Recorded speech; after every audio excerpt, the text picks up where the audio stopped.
ऐसी वीडियो रोज देखने के लिए आप मेरी वीडियो को लाइक करें, इस पे कमेंट करें और अपने दोस्तों के साथ शेयर करें। और हाँ, अगर आप इस चैनल पे नए हैं तो इसे सब्सक्राइब करना ना भूलें। रश्मि का कन्फेशन सुनकर सभी लोग हैरानी से उसे देखने लगे। रश्मि की बात इतनी चौंकाने वाली थी कि चिराग और उसके साथी हैरान होकर एक दूसरे को देखने लगे। रोहित जल्दी से चलकर अनिका के पास आया। रश्मि ने अपनी कमर सीधी की और अपनी पीठ कुर्सी पर लगाकर बिल्कुल आराम से बैठ गई। अनिका को हैरान देखकर कहीं न कहीं रश्मि को तसल्ली हो रही थी और धीरे धीरे रश्मि ने अनिका के खेल में उसे इतना चौंका दिया था कि उसके सोचने समझने की शक्ति चली गई थी। रश्मि फिर से अनिका की ओर देखकर मुस्कुराई और कहने लगी, क्या हुआ? अपने कानों पर विश्वास नहीं हो रहा है तुम्हें? कमाल है ना, हम जिसकी परछाई ढूंढते रहते हैं वो परछाई का जब सामना होता है तो पता चलता है कि वह तो बस एक साया है। हम जिसकी छांव में जिंदगी गुजारना चाहते हैं वह छांव नहीं, अंधेरा था। तुम्हें देखकर मुझे बहुत तरस आता है। चलो तुम पर दया खाकर मैं तुम्हें सच्चाई बता देती हूँ। मैंने जो कुछ भी किया वह तुम्हारी माँ की प्लानिंग के हिसाब से किया। तुम्हारी माँ के कहने पर कई लोग काम करते हैं, मैं तो सिर्फ एक मोहरा थी। 6 साल पहले उस रात को क्या हुआ था यह बात आज मैं तुम्हें बताती हूँ। हालांकि यह बात जानना अनिका के लिए बहुत ज़रूरी था, मगर कहीं न कहीं रोहित के लिए भी यह उतना ही ज़रूरी था। रोहित 6 साल से उस रात को याद करने की कोशिश कर रहा था और आज फाइनली रोहित को पता चलने वाला था कि आखिर उस रात उसके साथ क्या हुआ था। उसके शरीर से स्पर्म्स कैसे निकाले गए थे और अनिका रोहित के बच्चों की माँ कैसे बनी थी। अपनी जगह पर बिल्कुल आराम से बैठे हुए रश्मि ने कहा, उस रात मैंने रोहित की ड्रिंक में कुछ ऐसे ड्रग मिला दिए थे जिससे रोहित के शरीर में वासना जाग जाए, उसे किसी बात का होश न रहे। मगर रोहित, तुम तो जानती हो कि कितना स्ट्रांग है, फिजिकली और मेंटली भी। इतने भारी ड्रग का भी असर रोहित पर कुछ ज़्यादा नहीं हो रहा था। जब मैंने रोहित के पास आने की कोशिश की तब रोहित ने मुझे अपने आप से अलग कर दिया। उस रात मैं भी रोहित को मान गई। कमाल का कंट्रोल था रोहित को अपने आप पर। भले ही ड्रग के असर को रोहित के दिमाग ने बेअसर कर दिया था, मगर कहीं न कहीं उसका शरीर कमजोर पड़ता जा रहा था। रोहित ने जब अपना होश खोया तब मैंने रोहित के साथ शारीरिक संबंध बनाए और उसके शरीर से स्पर्म निकालकर स्टोर कर लिए। उसके बाद की कहानी तो तुमने गेस कर ही ली होगी। रोहित के साथ उस रात मैंने जो कुछ भी किया उसके बाद मैं रोहित के प्यार में पड़ गई। रोहित जैसे मेरी जिंदगी का मकसद बन गया था। मैं किसी भी तरह रोहित को पाना चाहती थी, उसे जीतना चाहती थी। मगर जब मैंने हिम्मत करके रोहित के साथ नज़दीकियां बढ़ानी चाहिए तब मैंने देखा कि रोहित की जिंदगी में तुम आ चुकी थी। मुझे तुमसे जेलियसी होने लगी थी।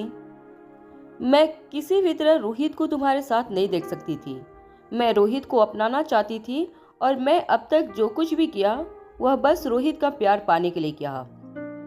यही है मेरी सच्चाई। सुन लिया अब तो हो गई तसल्ली। रश्मि का जवाब सुनकर रोहित के चेहरे का रंग उड़ गया था। उसे समझ नहीं आ रहा था कि कोई इतनी गहरी साजिश करके उसकी जिंदगी के साथ खिलवाड़ कर सकता था।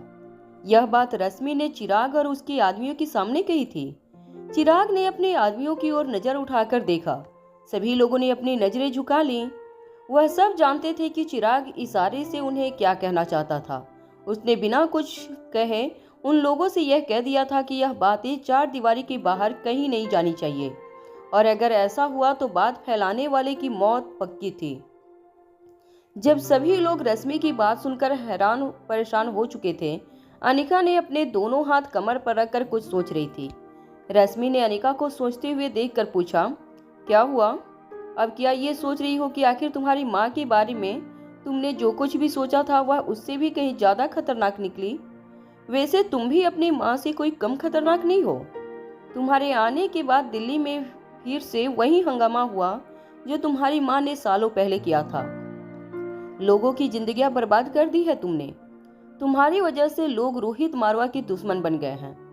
यहाँ तक कि तुम्हारा भाई आकाश कुलिरिया भी तुम्हारी वजह से खतरे में है। जरा देखो अपने आप को आईने में। क्या तुम इस लायक हो कि तुम्हारे लिए इतने सारे लोग इतने बड़े बड़े बिजनेस स्कैंडल में आ जाएं? इससे पहले कि रोहित रश्मि की बात का जवाब देता, अनिका ने एक हाथ के इशारे से रोहित को रोक लिया। अनिका ने रश्मि की बातों को पूरी तरह से इग्नोर करके रश्मि को एक सवाल पूछा, क्या तुम्हें लगता है मैं तुम्हारी सारी बातें मान जाऊंगी? रश्मि को काफी अजीब लगा। वो टेढ़ी आंखों से अनिका को देखती रही। अनिका ने अपनी बात आगे बढ़ाते हुए कहा, मुझे नहीं लग रहा है कि तुम सच कह रही हो। तुम्हारी इस कहानी में लॉजिक काफी मिसिंग है। इस बात पर अपनी आईब्रो ऊपर करते हुए रश्मि ने अनिका से कहा, अच्छा, अगर तुम्हें लगता है कि मेरी कहानी झूठी है तो तुम ही बताओ कि असली कहानी क्या है। अनिका ने मुस्कुराते हुए रश्मि को जवाब दिया, मुझे लगता है तुम क्रिस्टोफर की गैंग की एक सदस्य हो जो उसकी खतरनाक ऑर्गेनाइजेशन से मिली हो और उसके एक खतरनाक मिशन को पूरा करने में उसका साथ दे रही हो। अनिका की बात सुनकर रश्मि ने मुस्कुराते हुए कहा, बकवास कर रही हो तुम। पता नहीं क्यों तुम रोहित की नज़रों में मुझे गिराना चाहती हो, मगर तुम जो कुछ भी करना चाहती हो उस मकसद में तुम कभी कामयाब नहीं होगी।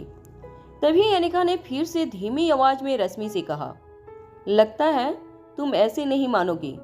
तुम पर भी मुझे वही टेक्निक इस्तेमाल करनी होगी जो टेक्निक क्रिस्टोफर के आदमियों से गहरे राज उगलवाने के लिए इस्तेमाल की थी। रश्मि अपनी जगह पर बैठी हुई गौर से अनिका के हाव भाव देखने लगी।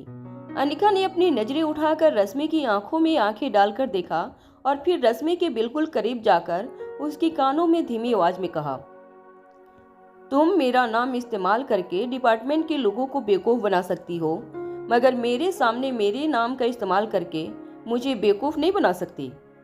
अनिका की बात सुनकर रश्मि के होश उड़ गए। रश्मि अटकती हुई आवाज में अनिका को फटी हुई आंखों से देखकर कहने लगी, क्या तुम ब्लैक कैट हो? रश्मि के सवाल पर अनिका फिर से अपनी कमर सीधी करके अपनी जगह पर खड़ी हो गई और मुस्कुराकर रश्मि की ओर देखकर हाँ में अपना सर हिला दिया। अनिका ही ब्लैक कैट है, यह बात सुनकर रश्मि के गले से आवाज नहीं निकल रही थी। कुछ देर तक रश्मि कुछ बोलने की कोशिश कर रही थी, मगर उसका गला उसका साथ नहीं दे रहा था। कुछ देर बाद अचानक ही जब रश्मि को ये एहसास हुआ कि उसके गले से आवाज निकलने लगी थी, तब एक लंबी सांस भर के रश्मि ने अनिका से कहा, तुम झूठ बोल रही हो, तुम वह नहीं हो सकती, तुम बिल्कुल झूठ बोल रही हो, तुम मुझे फंसाने की कोशिश कर रही हो।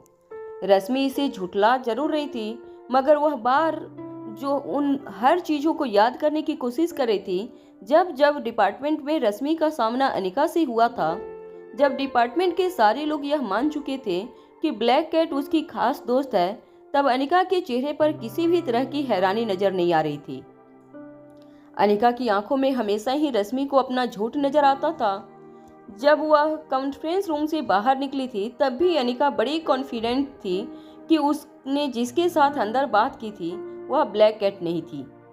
मगर रश्मि यह नहीं समझ पा रही थी कि अनिका ब्लैक कैट कैसे हो सकती है। अनिका जो देश की और दुनिया की सबसे बेहतरीन डॉक्टर है, सबसे खतरनाक इंटेरोगेशन करने वाली कैसे हो सकती है? अनिका की बात को झूठा मानती हुए रश्मि ने अनिका की ओर देखकर कहा, तुम झूठ बोल रही हो, मुझे फंसाने की कोशिश कर रही हो। मैंने जो कुछ भी किया है उसके पीछे असली मास्टरमाइंड तुम्हारी माँ है, और मैंने भी उनके बाकी साथियों की तरह कमांडो ट्रेनिंग ले रखी है।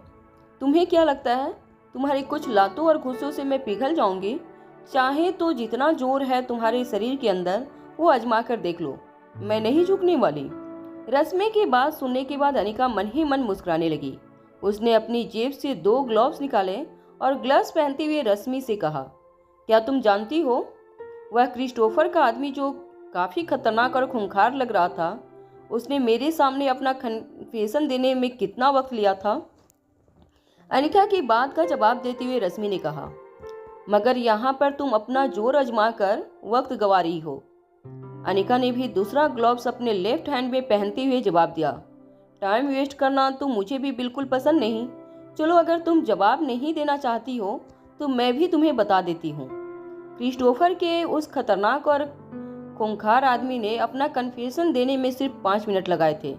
अब सच सोच लो, इतना शक्तिशाली और ताकतवर आदमी अगर 5 मिनट में भीगी बिल्ली की तरह अपना कन्फेशन मुझे दे सकता है तो तुम कितनी देर तक मेरा टॉर्चर सहन कर पाओगी? चलो, आज पता चल जाएगा कितनी ट्रेनिंग ली है तुमने और कितनी देर में सच उगलवा सकती है ब्लैक कैट दुनिया के किसी भी मुजरिम से। अनिका ने यह बात दबी हुई आवाज में कही थी ताकि आसपास खड़े लोग अनिका के ब्लैक कैट होने की बात जान न सके। मगर रश्मि ने यह बात बिल्कुल साफ साफ सुन ली थी।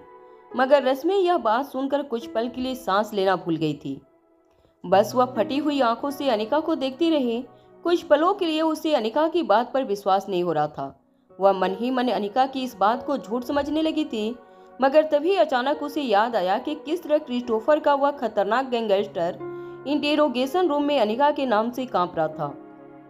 अनिका ने जब क्रिस्टोफर के आदमी के मुंह से सच उगलवाया था, तब सबसे पहले रश्मि उसे देखने कमरे के अंदर पहुंची थी। उस खतरनाक और ताकतवर आदमी का पूरी शरीर कांप रहा था। अनिका के नाम से भी उसे डर लगने लगा था। उसने सबके सामने यह बात कही थी कि चाहे कुछ भी हो जाए, वह अनिका का सामना नहीं करना चाहता था, क्योंकि अनिका से खतरनाक इंसान उसने अपनी जिंदगी में नहीं देखा था। रश्मि इस वक्त यह सोच सोचकर हैरान हो रही थी कि आखिर इतने खतरनाक गैंगस्टर ने अनिका के बारे में ऐसा क्यों कहा था। क्या सचमुच अनिका की इंटेरोगेशन टेक्निक इतनी खतरनाक थी कि इतने सालों तक क्रिस्टोफर का वफादार रहने के बावजूद क्रिस्टोफर के आदमी ने अनिका के डर से सब कुछ सच सच उगल दिया। रश्मि खुद भी काफी ट्रेंड थी। छोटी मोटी फिजिकल टॉर्चर से वह डरती नहीं थी, मगर क्रिस्टोफर के उस आदमी की हालत देखने के बाद अब रश्मि के भी हाथ पीले पड़ने लगे थे। मगर सचमुच अनिका ही ब्लैक कैट थी तो रश्मि अपने अंजाम के बारे में सोचकर मन ही मन घबराने लगी थी। अनिका ने अपने दोनों हाथ में ग्लव्स पहन लिए थे। कमरा पूरी तरह से साउंड प्रूफ था। कमरे के अंदर रोशनी भी बहुत कम थी। कम रोशनी में अनिका की ऊंचाई पहले से ज्यादा लगने लगी थी। रश्मि को अनिका बिना कुछ कहे धीरे से चलकर उसके पास आई। अनिका जिस तरह से अपना इंटेरोगेशन शुरू करना चाहती थी, वह देखकर रश्मि को इस बात का एहसास हो गया कि वह इस काम में काफी प्रोफेशनल थी। उसके चेहरे पर कोई एक्सप्रेशन नजर नहीं आ रहा था। अनिका बिल्कुल शांत और सुलझी हुई लग रही थी। अनिका ने अपनी आंखें रश्मि की आंखों में गाड़ रखी थी। इससे पहले कि अनिका अपना पहला कदम उठाती, रश्मि ने एक लंबी सांस अपने सीने में भरते हुए जोर से कहा, बताती हूँ, मैं सब कुछ सच सच बताती हूँ। रश्मि जब सब कुछ कन्फेस करने के लिए तैयार हुई, तब अनिका ने अपने कदम पीछे हटाए। चिराग, रोहित और उनके आदमी बड़े ही ध्यान से रश्मि की हर हरकत को नोटिस करने लगे। उन लोगों ने पहले भी कई लोगों का इंटेरोगेशन किया था। वह इंसान के हाव भाव से पहचान जाते थे कि वह सच बोल रहा था या झूठ। इसलिए चिराग और उसके आदमी गौर से रश्मि के चेहरे के एक्सप्रेशन नोटिस करने लगे। रश्मि तेज सांसें लेते हुए अपना सर झुकाकर अपनी जगह पर बैठी रही। अनिका ने रश्मि से कहा, ठीक है, तो अब बारी बारी से मेरी हर सवाल का जवाब देती जाओ। जब तक तुम्हारे मुंह से सच निकलता रहेगा, तुम बिल्कुल सेफ रहोगी। इसके बाद अनिका ने रश्मि से अपना पहला सवाल पूछा, क्या तुम क्रिस्टोफर की गैंग के साथ जुड़ी हुई हो? उसका सवाल सुनने के बाद रश्मि कुछ देर तक सर झुकाकर अपनी जगह पर बैठी रही। कमरे में मौजूद सभी लोग इसी सवाल का जवाब जानना चाहते थे। जब अनिका ने देखा कि कुछ वक्त तक रश्मि अपनी जगह पर बिल्कुल खामोश बैठी रही, तो फिर से रश्मि की ओर अपने कदम बढ़ाकर उससे बिल्कुल धीमी आवाज में कहा, क्या तुम जानना चाहती हो कि क्रिस्टोफर के खतरनाक और ताकतवर आदमी ने अपना मुंह मेरे आगे क्यों खोल दिया? क्योंकि मेरे पास टॉर्चर करने की एक बिल्कुल यूनिक टेक्निक है। अनिका की इस बात पर कमरे में खड़े सभी लोग हैरानी से अनिका की ओर देखने लगे। खुद रश्मि भी जानना चाहती थी कि आखिर क्रिस्टोफर के इतने ताकतवर आदमी ने इतनी आसानी से अनिका के सामने कन्फेशन कैसे कर दिया था। अनिका ने अपने बैग से एक छोटी सी स्कैल्पेल निकालकर रश्मि को दिखाते हुए कहा, इसे स्कैल्पेल कहते हैं। हम डॉक्टर ऑपरेशन के वक्त इसे इस्तेमाल करते हैं।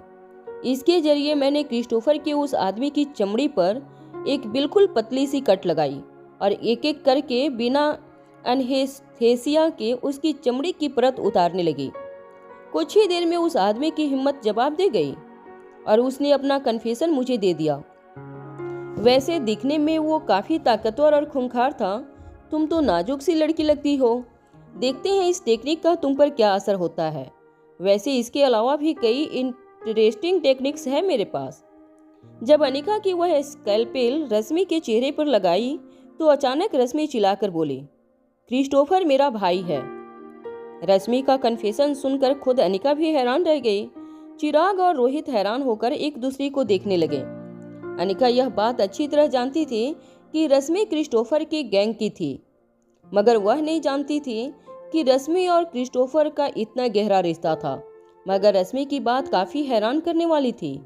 अनिका ने रश्मि से पूछा, यह कैसे हो सकता है? तुम उसकी बहन कैसे हो सकती हो? रश्मि ने जवाब देते हुए कहा, मेरा इस दुनिया में क्रिस्टोफर के अलावा और कोई नहीं है। मैं छोटी सी बच्ची थी तब मुझे अगवा किया गया था। हजारों बच्चों की तरह मुझे भी ह्यूमन एक्सपेरिमेंट के लिए इस्तेमाल किया जाता। क्रिस्टोफर मुझे कुछ साल बड़ा है।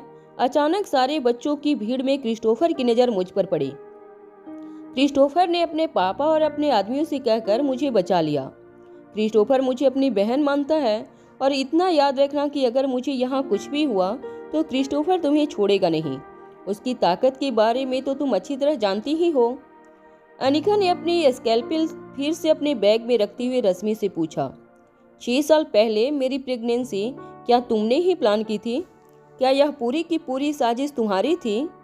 रश्मि ने तेज सांसें लेते हुए इस बात का जवाब देते हुए कहा, यह सब कुछ जो भी हुआ है वह तुम्हारी माँ की वजह से हुआ है। तुम्हारी माँ ने हमारे ऑर्गेनाइजेशन को धोखा दिया। तुम्हें बचाने के लिए उसने डोगरा परिवार का सहारा लेकर तुम्हें एक चूहे की तरह बिल में छुपा दिया। तुम्हारे साथ 6 साल पहले जो कुछ भी हुआ उसमें मैं शामिल जरूर थी, मगर वह साजिश मेरी नहीं थी। अनिका ने बिना वक्त गंवाए अपना अगला सवाल पूछा, तो क्या यह साजिश क्रिस्टोफर की थी? अनिका के सवाल में रश्मि ने सिर्फ हाँ में अपना सर हिला दिया और कहा, डोगरा परिवार के साथ तुम्हारी शादी तय करके तुम्हारी माँ ने तुम्हारा फ्यूचर बिल्कुल सिक्योर कर दिया था, मगर क्रिस्टोफर का भविष्य वह अपने साथ चुरा कर ले गई थी। बदला लेना तो बनता ही था और इसीलिए तुम्हें प्रेग्नेंट करने की साजिश की गई। मगर तुम्हें तो मेरा शुक्रगुजार होना चाहिए। उस वक्त तुम एक मोटी भद्दी लड़की थी। रोहित जैसे लड़के के बारे में तुम ख्वाब में भी नहीं सोच सकती थी। मेरी वजह से तुम्हारे पेट में रोहित के बच्चे ने जन्म लिया। तुम्हें तो मुझे थैंक्स कहना चाहिए। हालांकि अनिका भी जानती थी कि भले ही उसके साथ साजिश हुई थी, मगर आज वह एक काफी प्यारी सी फैमिली का हिस्सा बन चुकी थी। उसी साजिश की वजह से आज अनिका के सर से एक बहुत बड़ा बोझ कम हो गया था। उसके मन में अपनी माँ को लेकर जो सवाल चल रहे थे वह थोड़े कम होते नजर आ रहे थे। जिस माँ ने अनिका को बचाने के लिए अपनी जान दे दी थी, वही माँ अनिका की प्रेगनेंसी के पीछे शामिल थी। अनिका ने रश्मि की बात का जवाब देते हुए कहा, तुम बिल्कुल सच कह रही हो। तुम्हारी वजह से मुझे रोहित जैसा लड़का मिला और एक प्यारी सी फैमिली मिली। Thank you very much for that. मुझे यह बताओ कि तुमने रोहित मारवा को किस तरह अपनी साजिश का शिकार बनाया? इस सवाल पर रश्मि तेज नजरों से रोहित की ओर देखने लगी। रोहित भी कई सालों से इसी पल के इंतजार में था। वह जानना चाहता था कि आखिर उस रात उसके साथ क्या हुआ था। रश्मि ने जवाब देते हुए कहा, मैंने पहले भी कहा था ना कि मैंने सिर्फ रोहित के खाने में कुछ नशे की दवाई मिलाई थी, मगर रोहित का अपने आप पर कंट्रोल गजब का था, इसलिए मुझे ही जबरदस्ती रोहित के साथ शारीरिक संबंध बनाने पड़े। रश्मि के इस खुलासे के बाद रोहित और अनिका की जिंदगी से जुड़े सबसे बड़े राज से पर्दा उठ चुका था। रश्मि ही वह लड़की थी जिसकी वजह से रोहित के बीज अनिका के शरीर में पहुंचे थे और अनिका रोहित के बच्चों की मां बनी थी। तभी रश्मि ने एक ऐसी बात कही जिसे सुनकर कमरे में मौजूद सभी लोग के होश उड़ गए। रश्मि ने अपनी नजरों से रोहित की ओर नजरों में डालते हुए कहा, मगर उस रात की वजह से सिर्फ 2 बच्चे ने जन्म नहीं लिया था, एक और बच्चे ने इस धरती पर कदम रखा था। अनिका और रोहित दोनों रश्मि की बात सुनकर बिल्कुल सुन पड़ गए। उन्हें समझ नहीं आ रहा था कि रश्मि किस बच्चे की बात कर रही थी। रश्मि ने धीमी आवाज में अपनी बात आगे बढ़ाते हुए कहा, रोहित के साथ गुजारी उस रात की निशानी मेरे पेट में भी पलने लगी थी। मैंने भी एक बच्चे को जन्म दिया था जिसके बाप का नाम था रोहित मारवा। रश्मि की बात सुनते ही अनिका के चेहरे पर जिंदगी में पहली बार हैरत के साथ साथ थोड़ी थोड़ी घबराहट भी जरूर नजर आने लगी थी। अनिका का गला सूखने लगा था। उसे समझ नहीं आ रहा था कि इस बात पर वह किस तरह रिएक्ट करे। तभी रश्मि ने अनिका के चेहरे के हाव भाव पढ़ते हुए कहा, अब समझिए कि रोहित के ऊपर तुमसे ज्यादा हक मेरा क्यों है। तुमने जिस बच्चों को जन्म दिया था वह एक साजिश का हिस्सा थे, मगर मेरे और रोहित के बीच में जो शारीरिक संबंध बने थे उसकी वजह से इस दुनिया में हमारे बेटे ने वजूद कायम किया है। आज वह 6 साल का हो चुका है। मेरा और रोहित का बेटा इस वक्त मेरे भाई क्रिस्टोफर के पास है। रश्मि समझ चुकी थी कि अब बाजी पलट चुकी थी। अनिका, चिराग और कमरे में मौजूद बाकी लोगों ने यह एक्सपेक्ट नहीं किया था कि रश्मि का इंटेरोगेशन उन्हें इस मुकाम पे ले आएगा। रश्मि ने जो बात कही थी वह किसी ने सपने में भी नहीं सोची होगी, मगर इन सबके बीच रोहित बिल्कुल खामोश अपनी जगह पर बैठा रहा। रोहित की उंगलियां उसके गालों पर थी। वह रश्मि को देखकर कुछ सोच रहा था। अनिका ने फिर से अपना होश संभालते हुए रश्मि से कहा, मैं तुम्हारी इस बात पर यकीन कैसे कर लूं? क्या सबूत है कि यह सब कुछ सच है? अनिका की बात सुनकर रश्मि मुस्कुराने लगी। रश्मि ने अनिका से कहा, क्या तुम्हारे पास और कोई चारा है? मैं जानती हूँ कि मिस्टर मारवा अपने बच्चों से बहुत प्यार करते हैं और मैं तुम लोगों को इतना बता देना चाहती हूँ कि मेरा भाई चाहे मुझे कितना भी प्यार करे, मगर वह बहुत खतरनाक आदमी है। इस वक्त मेरा और मिस्टर मारवा का बच्चा उनके कब्जे में है। अगर मुझे कुछ भी हुआ तो वह उस बच्चे को भी छोड़ेगा नहीं। रश्मि की यह बात सभी के लिए एक धमकी जैसी थी। अगर रश्मि को कुछ भी हुआ तो क्रिस्टोफर रोहित के बच्चे को जान से मार देगा। अनिका जानती थी कि रोहित के लिए यह सिचुएशन काफी अजीब थी। एक तरफ एक नन्ही सी जान थी जिसका कोई कसूर नहीं था, और दूसरी तरफ रश्मि, क्रिस्टोफर और उनकी गैंग का खतरनाक मकसद, जिसे रोकना एक इंसान के होने के नाते भी बेहद जरूरी था। रश्मि ने अपने चेहरे पर मुस्कान लाते हुए रोहित की ओर देखकर कहा, यह सब कुछ अभी थम सकता है। याद रखना, मैं यहाँ पर सिर्फ इसलिए आई हूँ ताकि हमारा प्यार जो उस रात अधूरा रह गया था उसे हम पूरा कर सके। अगर हम दोनों एक हो जाएं तो हमारे बच्चे के साथ हमेशा हमेशा के लिए खुश रह सकते हैं। यहाँ तक कि मैं अनिका के दोनों बच्चों को भी अपनाने के लिए तैयार हूँ। मेरा भाई क्रिस्टोफर मुझे बेहद प्यार करता है। अपनी बहन की खुशी के लिए वह कुछ भी कर सकता है। जरा सोचो मिस्टर मारवा, क्या अभी 6 साल पहले आप इस अनिका को मिले होते, जो एक मोटी भद्दी सी लड़की थी जिसे कोई अपनाना नहीं चाहता था? क्या आप जैसा इंसान उसके प्यार में पड़ता सिर्फ इसलिए कि वह आपके बच्चों की माँ है? क्या उसे अपनाने के लिए तैयार है? तो जरा मेरे बारे में सोचिए। मेरा हक तो अनिका के हक से कई ज़्यादा बड़ा है। अनिका के पेट में जो बच्चे थे वह एक साजिश के तहत पहुंचे थे, मगर हमारे बीच उस रात जो कुछ भी हुआ था मैंने उसकी निशानी को जन्म दिया है। अनिका से कई ज़्यादा हक मेरा बनता है आप पर। और रहा सवाल मेरे झूठ बोलने का, तो जरा सोचिए, क्या मैं नहीं जानती रोहित मारवा और मारवा खानदान के पावर को? क्या मैं नहीं जानती कि अगर मैंने बिना किसी पक्के सबूत के आपको अपनाने की कोई साजिश की तो मेरा क्या अंजाम हो सकता है? जरा सोचिए, मैं खुशी खुशी आपके साथ मारवा हाउस जाने के लिए तैयार क्यों हो गई? क्योंकि मैं यह बात अच्छी तरह जानती हूँ कि हुक्म का इक्का मेरे हाथ में है।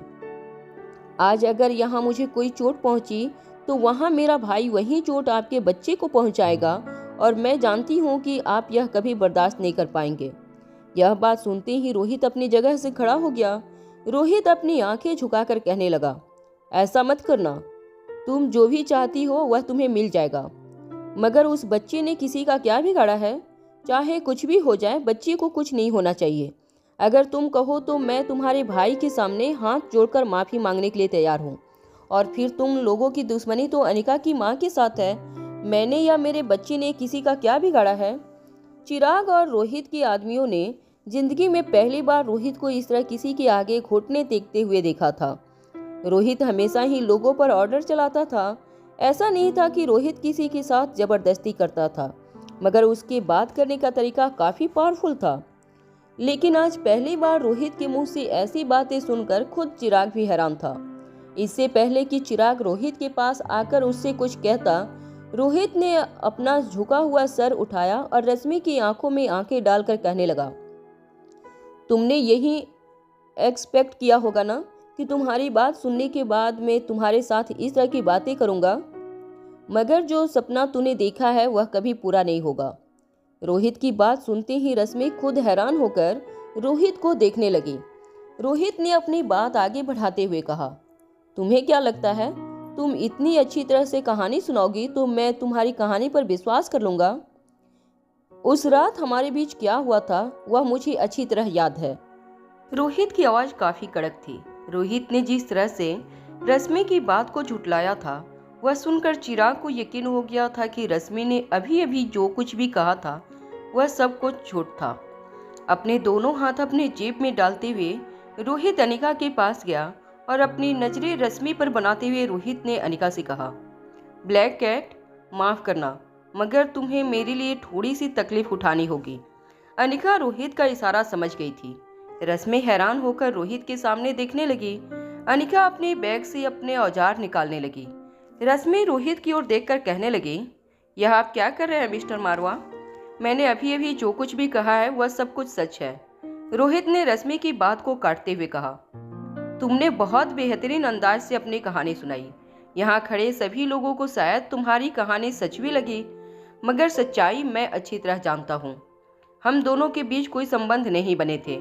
इससे पहले कि रश्मि कुछ कहती, अनिका ने रश्मि को गले से पकड़ा और रश्मि की गर्दन और गले के निचले हिस्से में 2 बड़ी बड़ी सुई चुभा दी।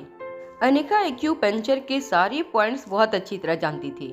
वह यह भी जानती थी कि कहाँ सुई चुभोने पर इंसान को सबसे ज्यादा दर्द महसूस हो सकता था, और रश्मि के साथ भी ठीक वही हुआ। रश्मि के गले के पास उसे काफी दर्द महसूस होने लगा। देखते ही देखते अनिका ने पूरी की पूरी सुई रश्मि के गले के अंदर डाल दी। दर्द की वजह से रश्मि जोर से चीखना चाहती थी, मगर सुई गले में जिस तरह चुभाई गई थी, रश्मि के गले से आवाज निकालना भी नामुमकिन हो गया था। दर्द के मारे रश्मि के हाथ और पांव दोनों बिल्कुल ठंडे पड़ गए थे। उसकी आंखें फटी की फटी रह गई थीं। आंखों से लगातार आंसू बहने लगे थे, मगर गले से चीखना रश्मि के लिए नामुमकिन हो गया था। कुछ देर बाद अनिका ने झटके से रश्मि के गले से सुई निकाल दी। सुई के निकलते ही रश्मि लंबी लंबी सांसें लेने लगी। उसे ऐसा लगने लगा कि काफी अरसे से रुकी हुई उसकी सांसें फिर से वापस लौट आई थी, मगर अभी भी रश्मि के गर्दन के पिछले हिस्से में अनिका ने सुई चुभा रखी थी। रश्मि को अभी भी काफी दर्द महसूस हो रहा था। अनिका ने रश्मि का चेहरा अपने हाथ में पकड़ते हुए रश्मि से कहा, इस बार मैं ऐसी ही बड़ी बड़ी 3 से 4 सुई तुम्हारे गले में चुभाऊंगी। ना ही एक बूंद खून निकलेगा और ना ही तुम पर हुए टॉर्चर का कोई सबूत बचेगा। अगर तुम बचेगा तो वह सिर्फ तुम्हारा गहरा और खतरनाक दर्द। अनिका की ओर टेढ़ी नजरों से देखते हुए रश्मि ने कहा, चाहे तुम जितना भी टॉर्चर कर लो मुझे, मगर एक बात कभी नहीं झुटला सकती कि मैंने मिस्टर रोहित के बच्चे को जन्म दिया है। हो सकता है मेरी बाकी सारी बातें झूठ हैं, मगर मिस्टर मारवा का बच्चा इस वक्त मेरे भाई के कब्जे में है। ब्लैक कैट मुझे जितना टॉर्चर करेगी उतना ही टॉर्चर वहाँ क्रिस्टोफर के कब्जे में रोहित का बच्चा भी होगा। उसे भी वही दर्द महसूस होगा जो दर्द मैं महसूस करूंगी। रश्मि की यह बात सुनने के बाद अनिका ने रश्मि के जिस्म में लगाई हुई सारी सुइयां निकालकर फिर से अपने बक्से के अंदर रख ली। इसके बाद अनिका ने एक तेज नज़र रोहित के ऊपर डाली और तेजी से कमरे के बाहर चली गई। अनिका को अपनी ओर गुस्से से देखता हुआ देखकर रोहित के चेहरे पर घबराहट नजर आने लगी। अनिका जैसे ही कमरे से बाहर गई, रोहित ने बड़े ही गुस्से से रस्सियों से बंधी रश्मि की ओर देखा और अनिका के पीछे कमरे से बाहर चला गया। अनिका और रोहित के जाते ही अचानक रश्मि के चेहरे पे मुस्कान आ गई। रश्मि को गले के आसपास काफी दर्द महसूस हो रहा था, मगर कहीं न कहीं अनिका के रिएक्शन को देखकर रश्मि को सुकून मिल रहा था। रश्मि को ऐसा लगने लगा था कि वह अपने मकसद में कामयाब हो रही थी। धीरे धीरे वह अनिका के मन में रोहित के लिए नफरत पैदा करने लगी थी। आखिर अनिका एक औरत थी और एक औरत अपने बच्चे के पिता को किसी और के साथ बांट नहीं सकती थी, खासकर उस औरत के साथ जो खुद भी उस इंसान के बच्चे की माँ हो। अनिका कुछ देर तक कॉरिडोर में तेजी से चलती रही। अनिका के हिल्स की आवाज़ रोहित की धड़कनें बढ़ाने लगी थी। अनिका अचानक ही वॉशरूम की ओर मुड़ गई और अपने हाथ धोते हुए अपने पीछे खड़े रोहित से कहने लगी, मुझे लगता है कि वह लड़की जो कुछ भी कह रही है वह सच है। अनिका को इस तरह बात करते हुए देखकर रोहित समझ चुका था कि अनिका कहीं न कहीं रश्मि को यह एहसास दिलाना चाहती थी कि अनिका के दिल में अब रश्मि ने शक का बीज बो दिया था, जो अनिका और रोहित के संबंधों में दरार पैदा करने वाला था। जब रोहित को अनिका की चाल समझ में आई तो रोहित ने भी अनिका की बात का जवाब देते हुए कहा, मैंने भी उसे यूं ही झूठ कह दिया था। 6 साल पहले उस रात क्या हुआ था यह तो मुझे याद नहीं है, मगर पता नहीं मुझे ऐसा क्यों लग रहा है कि वह लड़की झूठ बोल रही है।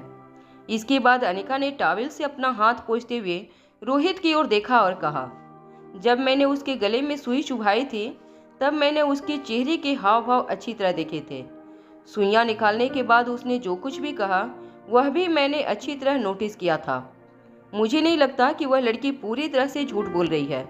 हो सकता है कि उसकी आधी बातें झूठ हो, मगर मुझे लगता है कि बच्चे वाली बात सच है। अनिका की बात सुनकर इस बार रोहित भी खुद हैरानी में पड़ गया।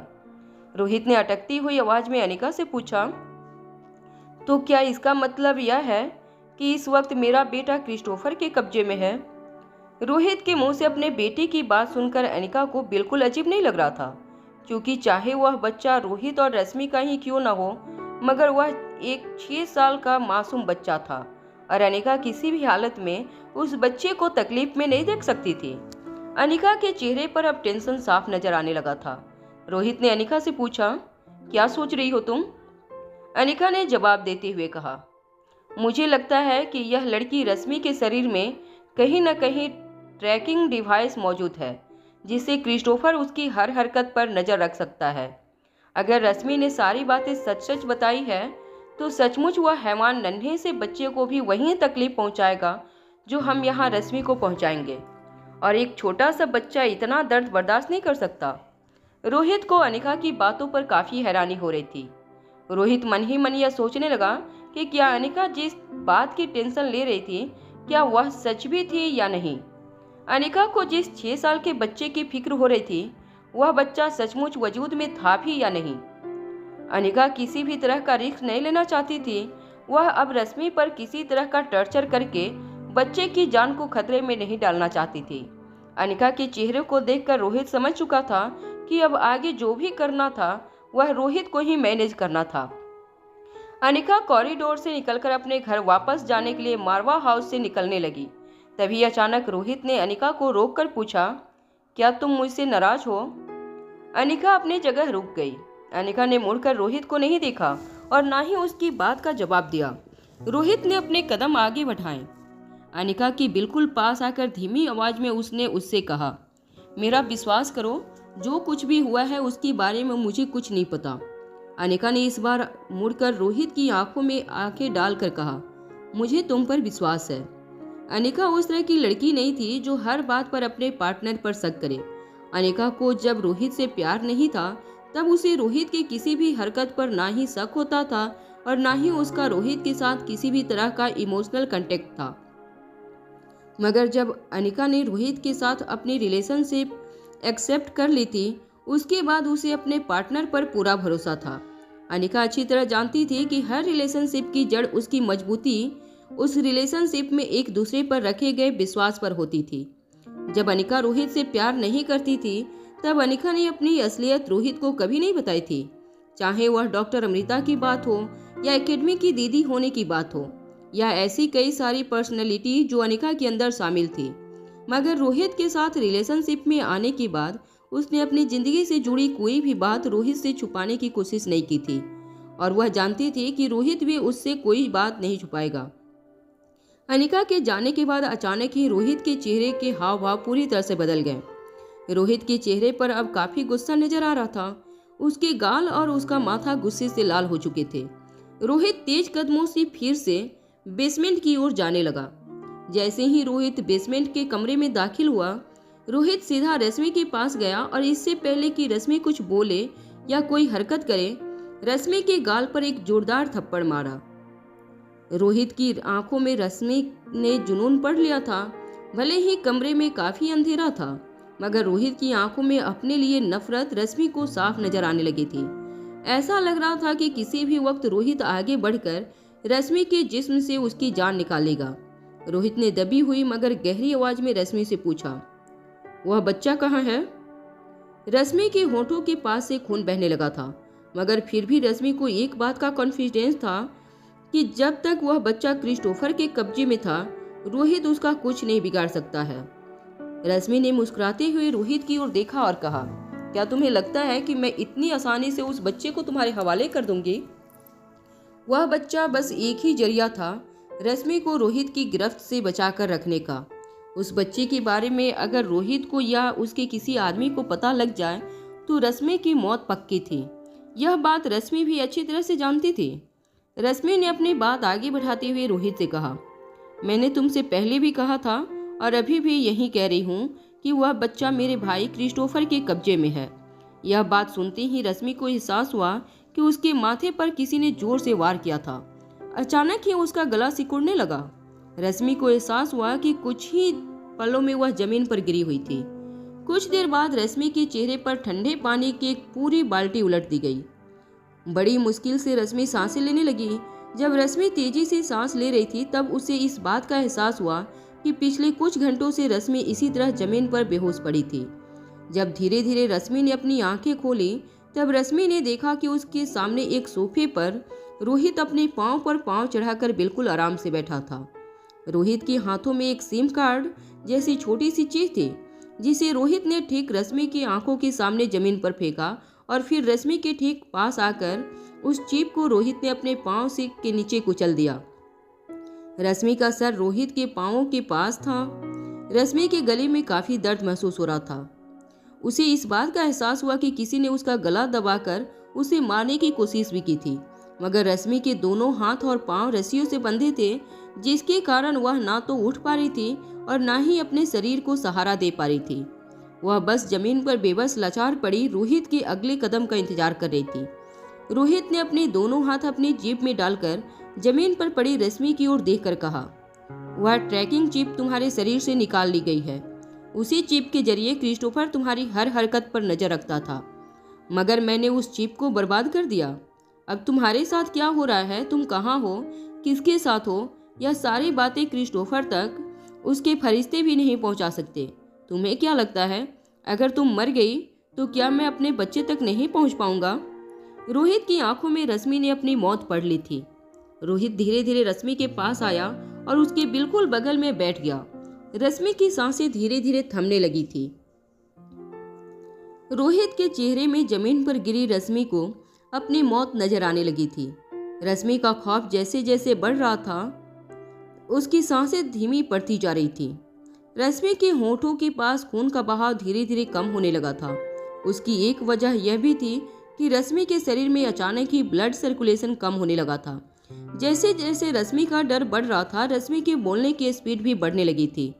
दर्द से तड़प रही रश्मि ने रोहित की ओर देखकर रहम की भीख मांगते हुए कहा, मैं तुम्हारे बच्चे की माँ हूँ। रोहित ने बिल्कुल आराम से जवाब देते हुए कहा, डरो मत, बच्चा जब बड़ा हो जाएगा तब उसे इस बात का एहसास नहीं होगा कि उसकी माँ को किसने मारा था। उसे कुछ पता नहीं चलेगा। वैसे भी यह बेहद खास कमरा है। यहाँ जो कुछ भी होता है वह सारी बातें इस चार दीवारी के बाहर कभी नहीं जाती। यह कमरा मारवा हाउस का हिस्सा जरूर है, मगर खुद मारवा हाउस के लोग कभी यह नहीं जान पाए कि इस कमरे में क्या हुआ था। रोहित की बातों से इस वक्त रश्मि को ब्लैक कैट से ज्यादा रोहित से डर लगने लगा था। ब्लैक कैट चाहे जैसी भी थी, वह टर्चर करके सच उगलवाने की कोशिश करती थी, मगर इस वक्त रोहित की आंखों में रश्मि को सिर्फ मौत नजर आ रही थी।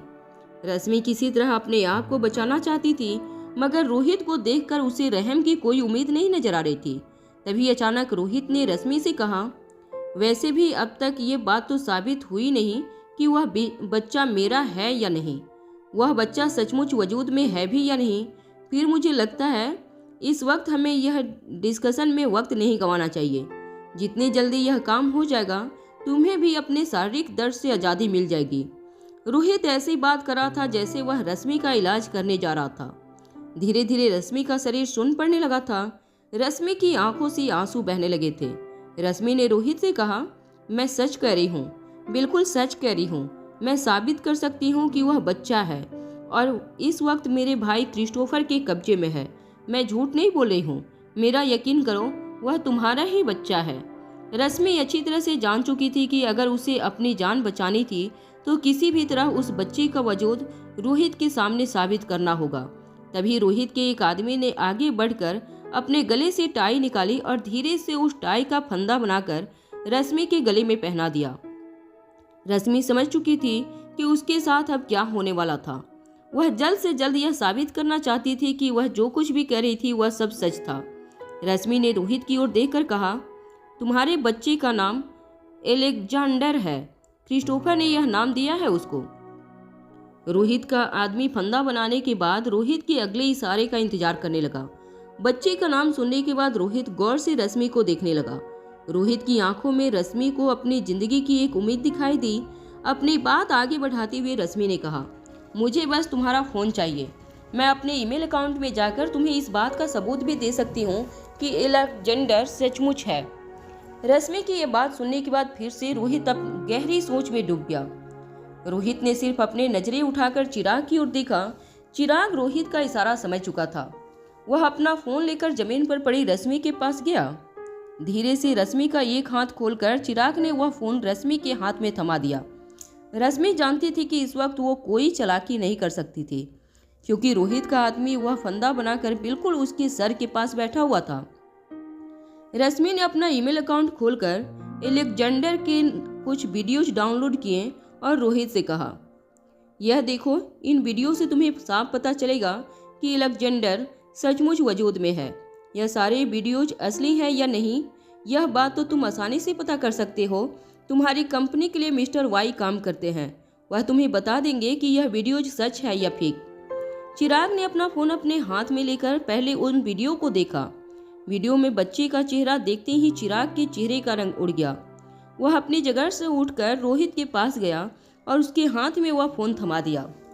जैसे ही रोहित ने वह वीडियो ऑन किया तो रोहित ने देखा कि एक छोटा सा 6 साल का बच्चा बड़े ही सीरियसली अपना होमवर्क कर रहा था। कोई दूर से उसका वीडियो ले रहा था। जैसे जैसे कैमरा उस बच्चे के पास गया, उस बच्चे का चेहरा थोड़ा थोड़ा साफ नजर आने लगा। जैसे ही कैमरा बच्चे के बिल्कुल पास पहुंचा, बच्चे का ध्यान टूटा और उसने अपनी नजरें उठाकर कैमरे में देखा। बच्चे की शक्ल देखकर रोहित की सांसें एक पल के लिए अटक गई। बच्चे की आंखें, बच्चे का नाक नक्शा हूबहू रोहित से मिलता था। यह बच्चा काफी हद तक आर्यन और रिया जैसा भी लगता था, मगर आर्यन और रिया के अंदर रोहित और अनिका दोनों के फीचर शामिल थे, जबकि यह बच्चा हूबहू रोहित को अपने बचपन की तस्वीर याद दिलाता था। रोहित जब 5 साल का था तब हूबहू एलेक्जेंडर जैसा ही लगता था। उस बच्चे को देखते ही रोहित समझ चुका था कि इस बच्चे से उसका क्या रिश्ता था। ना किसी डीएनए टेस्ट की जरूरत थी और ना ही किसी साइंटिफिक प्रूफ की। उस बच्चे की शक्ल बताती थी कि वह बच्चा रोहित का बेटा था। उस बच्चे का वीडियो देखने के बाद रोहित की आंखें फटी की फटी रह गईं। रोहित की आंखों में अब कहीं न कहीं रश्मि को अपनी जिंदगी की उम्मीद बढ़ती हुई नजर आ रही थी। रश्मि ने तड़पते हुए दर्द भरी आवाज में रोहित से गुजारिश की, प्लीज मुझे मत मारिए मिस्टर मारवा। मैं और एलेक्जेंडर एक दूसरे से बहुत प्यार करते हैं। मैं उसकी माँ हूँ। वह एक छोटा सा बच्चा है, वो मेरे बिना नहीं जी पाएगा। कम से कम उस बच्चे के लिए मुझे मत मारिए। रोहित ने वह फोन चिराग को लौटाने के बाद अपनी उंगलियां अपने माथे पर फेरी और फिर जमीन पर गिरी हुई रश्मि को एक झटके से फिर से अपनी चेयर पर बिठाते हुए कहा, तुम्हारे पास 5 दिन का वक्त है। तुम किसी भी तरह क्रिस्टोफर को कॉल लगाओ और उसे कहो कि बच्चे को यहाँ भेज दे, वरना 5 दिनों की जिंदगी तुम्हें मुबारक हो। अगर बच्चा यहाँ नहीं पहुँचा तो 5 दिन बाद मैं दोबारा बेसमेंट में नहीं आऊँगा। मेरे आदमी जानते हैं कि उन्हें तुम्हारे साथ क्या करना है। यह कहने के बाद रोहित बिना वक्त गंवाए उस कमरे से बाहर निकलने लगा। तभी रश्मि ने जोर से आवाज लगाते हुए रोहित को रुकते हुए कहा, मिस्टर मारवा, अब तो आप जान चुके हैं कि मैं भी आपके बच्चे की माँ हूँ। मेरा भी आपके साथ वही रिश्ता है जो अनिका का है। फिर मेरे साथ इस तरह का सलूक क्यों? आप अनिका से तो इस तरह पेश नहीं आते। रोहित ने बिना मुड़े रश्मि की इस बात का जवाब देते हुए कहा, वह इसलिए क्योंकि तुम प्यार करने के लायक नहीं हो। ये कहने के बाद रोहित दरवाजा बंद करके वहां से चला गया। रोहित की बातों से अब रश्मि इतना समझ चुकी थी कि रोहित अनिका के साथ सिर्फ इसलिए नहीं था क्योंकि वह उसके बच्चे की मां थी, बल्कि रोहित पूरी तरह से अनिका के प्यार में पड़ चुका था। रोहित जो कभी किसी से क्लोज नहीं हुआ था, वह अनिका को इतना चाहता था कि उसके खिलाफ एक शब्द भी नहीं सुन सकता था। मारवा हाउस से जाने के बाद अनिका सीधी लाइफ केयर हॉस्पिटल गई थी। वहां अपने भाई मयूर गुलेरिया का ड्रेसिंग चेंज करने के बाद अनिका ने उसे फिर से कुछ दवाइयां दी और कुछ देर उसकी सेहत पर नजर रखने के बाद अस्पताल से फिर गुलेरिया हाउस लौट आई। अनिका ने जब अपने बेडरूम में पहुंचकर अपनी घड़ी की ओर देखा तो वह समझ चुकी थी कि अब वह काफी लंबे समय तक सोने वाली थी। कुछ ही देर में बिस्तर पर पड़ते ही अनिका गहरी नींद में सो गई। इस बार जब अनिका की आंखें खुली तब उसे इस बात का एहसास हुआ कि 2 दिन बीत चुके थे। वह जानती थी कि दुनिया में काफी कुछ बदल गया होगा। 2 दिन में जो कुछ भी हुआ था, एक के बाद एक अनिका हर चीज का ब्यौरा लेना चाहती थी, मगर सबसे पहले वह अपने बच्चों से मिलना चाहती थी। अनिका जब बच्चों के लिविंग रूम में आई तब उसने देखा कि दोनों बच्चे टेबलेट पर किसी के साथ वीडियो चैटिंग कर रहे थे। जब अनिका धीरे से उनके पीछे खड़ी टेबलेट की स्क्रीन पर देखने लगी तब उसे एहसास हुआ कि उस बच्चे ने अपना कैमरा अपने चेहरे के काफी नजदीक रखा था। उस बच्चे की सिर्फ आंखें नजर आ रही थी। उस बच्चे की आंखें कुछ ऐसी थी जिसे देखकर अनिका को लग रहा था कि वह आंखें उसने पहले भी कभी देखी थी। अनिका चुपचाप पीछे खड़ी बच्चों की बातें सुनने लगी। रिया ने फोन की ओर देखते हुए कहा, तो बताओ दोस्त, उन दोनों खरगोश का क्या हुआ जिसका तुम इलाज कर रहे थे? उस बच्चे ने बड़े ही एटीट्यूड से जवाब देते हुए कहा, वह दरअसल ऑपरेशन सक्सेसफुल नहीं रहा। वह दोनों खरगोश काफी जिद्दी थे, मुझे ठीक से सर्जरी करने नहीं दे रहे थे। दोनों ने ऑपरेशन टेबल पर ही दम तोड़ दिया। उस बच्चे की यह बात सुनकर रिया के पास बैठे आर्यन के चेहरे का रंग उड़ गया। 2 खरगोश की मौत हुई थी और उस मौत के बारे में वह लड़का इस तरह से बोल रहा था जैसे यह एक मामूली बात थी। रिया ने अपने दोस्त की बात का जवाब देते हुए कहा, अरे यह तो बहुत बुरा हुआ। तभी फिर से काफी एटीट्यूड भरी आवाज में उस बच्चे ने जवाब देते हुए कहा, हाँ सचमुच यह बहुत बुरी बात थी। मेरे पास सिर्फ 2 खरगोश थे और उन्हें लड़ाकर मैं काफी मजे लेता था। अब मेरे पास टाइम पास का जरिया खत्म हो गया है। उन्हें लड़ाना मेरी फेवरेट गेम थी। आर्यन को समझ नहीं आ रहा था कि रिया ऐसे लड़कों के साथ दोस्ती कैसे रख सकती थी जिसे ना तो जानवरों से प्यार था और ना ही जानवरों के लिए उनके मन में कोई इमोशंस थे। दूर खड़ी अनिका तब भी उस बच्चे की बात सुन रही थी।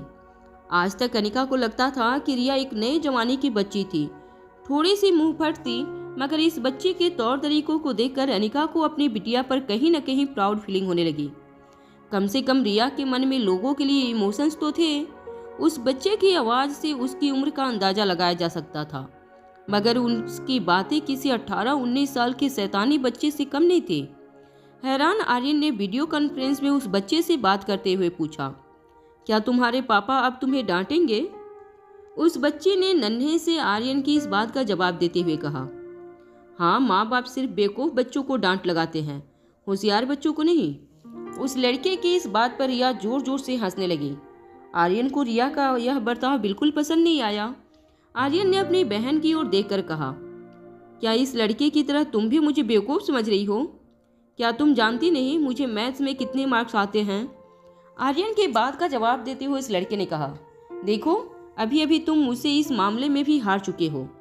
रिया ने भी उस लड़के की बात में हामी भरते हुए आर्यन से कहा, हाँ आर्यन, तुमने जितने भी मैथ्स के प्रॉब्लम मेरे दोस्त से शेयर किए उसने सारे प्रॉब्लम के जवाब कुछ ही सेकेंड में सॉल्व करके दे दिए। इसका मतलब यह है कि वह मैथ्स में तुमसे ज़्यादा तेज है। रिया की बात बीच में काटते हुए उसके दोस्त ने वीडियो कॉन्फ्रेंस के जरिए कहा, अरे बात सिर्फ एक सब्जेक्ट की नहीं, तुम्हारे भाई से कहो कि वह किसी भी मामले में मुझसे कंपटीशन करके देख सकता है। मैं उसे हर मामले में पीछे छोड़ दूंगा। आर्यन को उस लड़के की ऐसी बातें बिल्कुल अच्छी नहीं लग रही थी। आर्यन ने रिया से कहा, यह तुम्हारा दोस्त बहुत बदतमीज है, वैसे इसका नाम क्या है? तभी रिया को रियलाइज हुआ कि आज तक उसने अपने दोस्त का नाम तो पूछा ही नहीं था। तभी वीडियो कॉल के जरिए उस बच्चे की हंसने की आवाज आई। उसने कहा, मेरा नाम का मतलब है इस दुनिया का बहुत पुराना राजा जो इस पूरी दुनिया पर कब्जा करना चाहता था।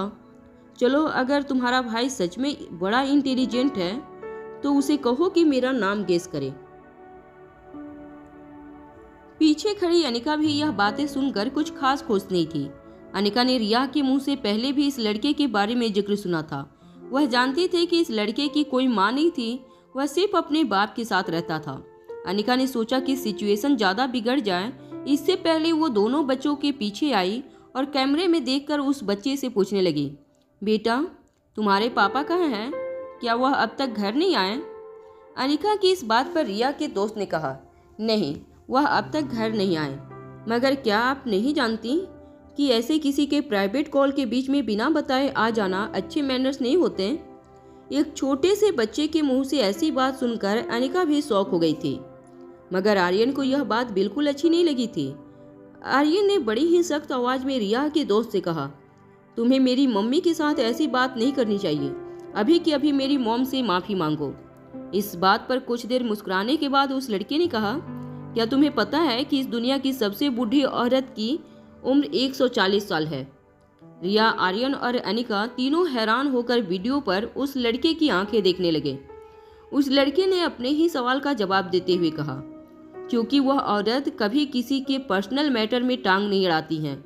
अगर तुम्हारी मॉम भी 140 साल जीना चाहती हैं तो दूसरों के मामले में टांग अड़ाना उन्हें बंद कर देना चाहिए। आर्यन के लिए अब रिया की दोस्त ने बदतमीजी की सारी हदें पार कर दी थी। इस बार रिया को भी अपने दोस्त पर काफी नाराजगी हो रही थी। तभी उस लड़के ने मुस्कुराते हुए कहा, चलो तुम लोगों ने मेरा नाम पूछा है, मैं अपने नाम को सस्पेंस नहीं रखूंगा। मैंने अपने नाम के बारे में तो एक हिंट्स बता ही दी है तुम लोगों को। मेरी सरनेम है ट्रूमैन। वैसे तो हम यहाँ पर अंग्रेजी में ही बात करते हैं, मगर मैंने हिंदी भी सीख रखी है। वह क्या है ना, अलग अलग भाषा सीखना मुझे बहुत अच्छा लगता है। और जैसे अभी अभी मैंने तुम लोगों से कहा कि मैं लगभग एक जीनियस हूँ, तो मैं काफ़ी जल्दी सारी भाषाएं सीख जाता हूँ। आर्यन के लिए अब इस लड़के से बात करना काफ़ी मुश्किल हो गया था, पर रिया ने उस लड़के से कहा कि अगर तुमने इसी वक्त मेरी मॉम से माफ़ी मांगी नहीं तो हम तुमसे दोस्ती नहीं रखेंगे। उस लड़के ने बड़े ही एरोगेंटली जवाब देते हुए कहा, अगर तुम मुझसे दोस्ती नहीं रखोगे तो इसमें तुम्हारा नुकसान है, मेरा कोई नुकसान नहीं। ज़्यादा इंटेलिजेंट और पावरफुल लोगों के साथ दोस्ती रखने में कम इंटेलिजेंट और कमज़ोर लोगों की भलाई होती है। उस लड़के की यह बात सुनकर आर्यन गुस्से से अपनी बहन की ओर देखने लगा। रिया को भी अपने दोस्त की यह बातें अच्छी नहीं लगी थी। रिया ने जवाब देते हुए अपने दोस्त से कहा, देखो दोस्त, अगर तुम इसी वक्त मेरी मम्मा से माफ़ी नहीं मांगोगे तो समझ लो हमारी दोस्ती हमेशा के लिए ख़त्म हो जाएगी। तभी रिया के फ़ोन से आवाज़ आई, कमाल करती हो तुम, मैंने समझा था कि तुम मेरी तरह स्मार्ट और इंटेलिजेंट हो, क्या तुम अपने भाई की तरह बेवकूफ़ हो। रिया को अपने भाई और अपनी मम्मा की इंसल्ट बिल्कुल अच्छी नहीं लगी थी। रिया ने अपनी आवाज़ ऊंची करते हुए अपने दोस्त से कहा, बस बहुत हो गया, अब मैं तुम्हारी दोस्त नहीं रहना चाहती। मैंने तो सोचा था कि तुम काफ़ी इंटेलिजेंट और बाकी लोगों से काफ़ी अलग हो, मगर तुम काफ़ी रूड और मैनरलेस लड़के हो। तुम्हारे साथ मैं दोस्ती नहीं रखना चाहती। इससे पहले कि रिया का दोस्त उसकी इस बात का जवाब दे पाता, रिया ने अपना कॉल डिस्कनेक्ट कर दिया। नन्ही सी रिया ने अपनी मम्मा की ओर देखते हुए कहा, मम्मा, आई एम रियली सॉरी, मुझे पता नहीं था कि वह आपकी और आर्यन की इस तरह से इंसल्ट करेगा। मैं उससे दोबारा कभी बात नहीं करूंगी। अनिका ने रिया के सर पर हाथ फेरते हुए कहा, इट्स ओके बेटा, अच्छा हुआ कि तुम्हें इतनी सी उम्र में यह एक्सपीरियंस मिल गया। आगे चलकर दोस्त बहुत ही सोच समझ कर बनाना, बिल्कुल तुम्हारे भाई की तरफ। अपनी तारीफ अपने मम्मा के मुंह से सुनकर गुस्से से लाल आर्यन का चेहरा काफ़ी शांत हो गया। आर्यन के चेहरे पर मुस्कुराहट लौट आई। अनिका ने दोनों बच्चों को प्यार किया और फिर खाना खाने नीचे हॉल में चली गई। अनिका की जाते ही रिया ने नोटिस किया कि उसका दोस्त बार बार उसे वीडियो कॉल करने की कोशिश कर रहा था, मगर रिया भी बार बार उसका कॉल डिस्कनेक्ट कर रही थी। लगभग 10 से 15 मिनट तक वह लड़का रिया को कॉल लगाने की कोशिश करता रहा, मगर रिया ने हर बार उसका कॉल डिस्कनेक्ट कर दिया। दूर देश में एक अंधेरे में कमरे में बिल्कुल रोहित मारवा की शक्ल का एक 6 साल का बच्चा अपनी फ़ोन स्क्रीन की ओर देख रहा था। बार बार उसका कॉल डिस्कनेक्ट किया जा रहा था। तभी अचानक ही गुस्से में आकर उस नन्हे से लड़के ने अपना टैबलेट फ़ोन जमीन पर पटक कर तोड़ दिया और कहा, इस लड़की की हिम्मत कैसे हुई मेरा फ़ोन बार बार डिस्कनेक्ट करने की। टैबलेट के पटकने की आवाज़ सुनकर आसपास पिंजरे में कैद पालतू जानवर डर गए। सभी के सभी बारी बारी से अपने पिंजरे में कैद होकर आवाज़ें करने लगे। वह नन्हा सा बच्चा एक छोटे से पप्पी के पिंजरे के पास जाकर उसे घूर घूर कर देखने लगा। उस पप्पी का चेहरा देखकर ऐसा लग रहा था कि वह काफ़ी बीमार था। वह नन्हे से बच्चे ने उस पप्पी के पिंजरे के बिल्कुल पास आकर कहा, तुम चिंता मत करो, मैं जानता हूँ कि तुम कमज़ोर हो। मेरे ख्याल से तुम्हारी कमज़ोरी की वजह तुम्हारा दिल है। मैंने इंटरनेट पर पढ़ा है कि इंसान का दिल ही उसे सबसे ज़्यादा कमज़ोर बनाता है। मैं एक काम करूँगा, तुम्हारा ऑपरेशन करके तुम्हारे अंदर एक काफ़ी ताकतवर दिल डाल दूंगा। उसके बाद तुम भी ताकतवर हो जाओगे। पिंजरे में कैद एक बड़े से एल्सेशियन कुत्ते की ओर इशारा करते हुए उस बच्चे ने नन्हे से पॉपी से कहा, बिल्कुल तुम उस डॉग की तरह ताकतवर हो जाओगे। मैं उसका हार्ट निकालकर तुम्हारे शरीर में ट्रांसप्लांट कर दूंगा। मैंने इंटरनेट पर बहुत पढ़ाई की है और तुम लोग अच्छी तरह जानते हो कि मैं एक जीनियस हूँ। मैं बहुत जल्द तुम लोगों की सर्जरी ठीक तरीके से कर लूँगा। अगर किसी की टांग टूटी हो तो उसे घोड़े की टांग लगाकर मैदान में दौड़ाऊंगा। अगर कोई कान से सुन नहीं सकेगा तो हाथी के कान लगाकर उसे दूर दूर की आवाज़ सुनाई दे, ऐसा मैं कर दूंगा। उस कमरे में अलग अलग पिंजरों में अलग अलग किस्म के जानवर कैद थे।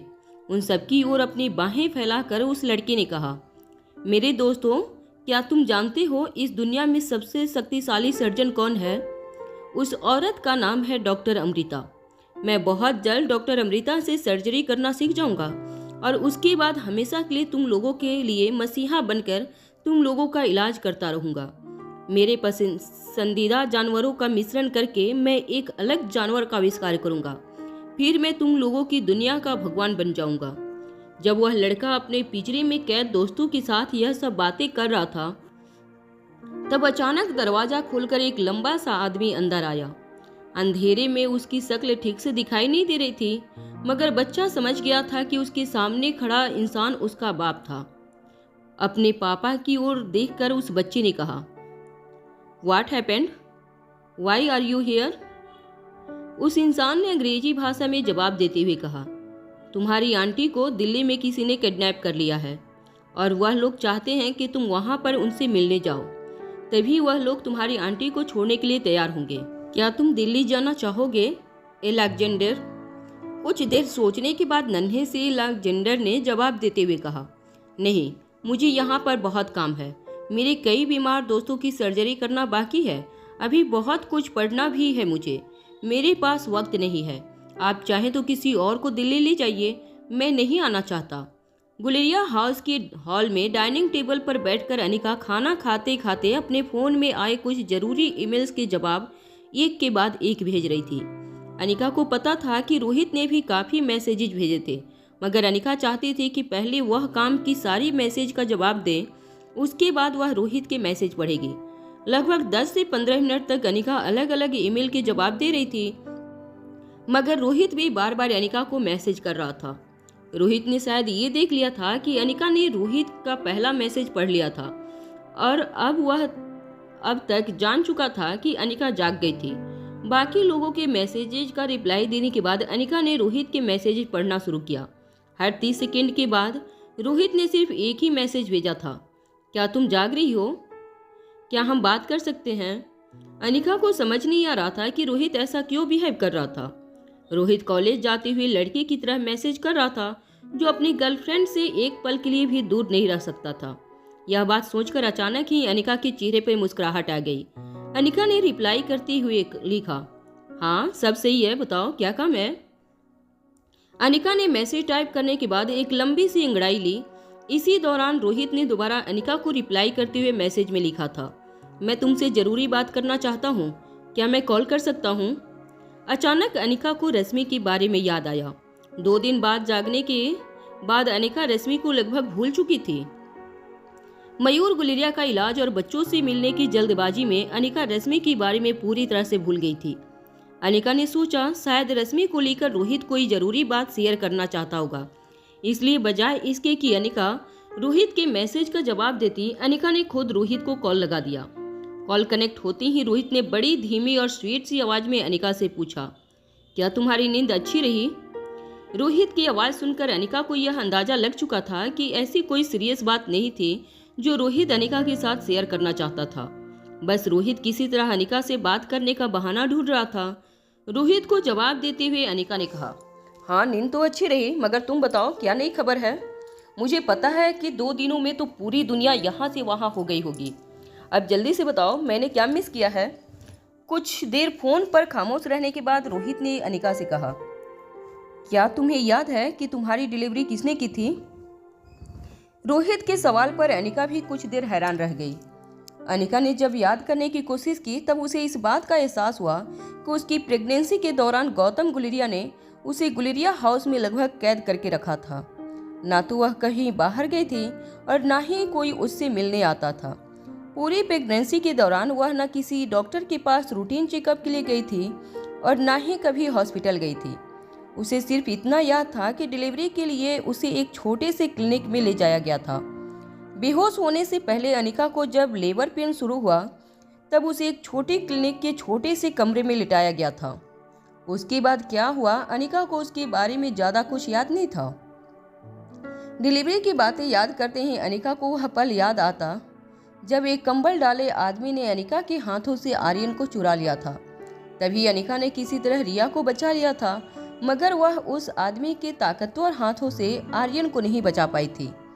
लेबर पेन में जाने के बाद और इस हादसे के बीच अनिका के साथ क्या हुआ था, यह बातें अनिका खुद भी नहीं जानती थी और ना ही कभी गौतम ने इस बातों का अनिका से कभी साफ साफ जिक्र किया था। जब अनिका को कोई बात याद नहीं आई तब रोहित की बात का जवाब देते हुए अनिका ने कहा, नहीं, मुझे ठीक से कुछ याद नहीं, मगर तुम यह सवाल क्यों पूछ रहे हो अभी? रोहित ने अनिका से पूछा। अनिका, क्या तुम यकीन के साथ कह सकती हो कि तुमने सिर्फ जुड़वा बच्चों को जन्म दिया था? क्या यह मुमकिन है कि तुमने ट्रिपलेट्स यानी कि 3 बच्चों को एक साथ जन्म दिया हो?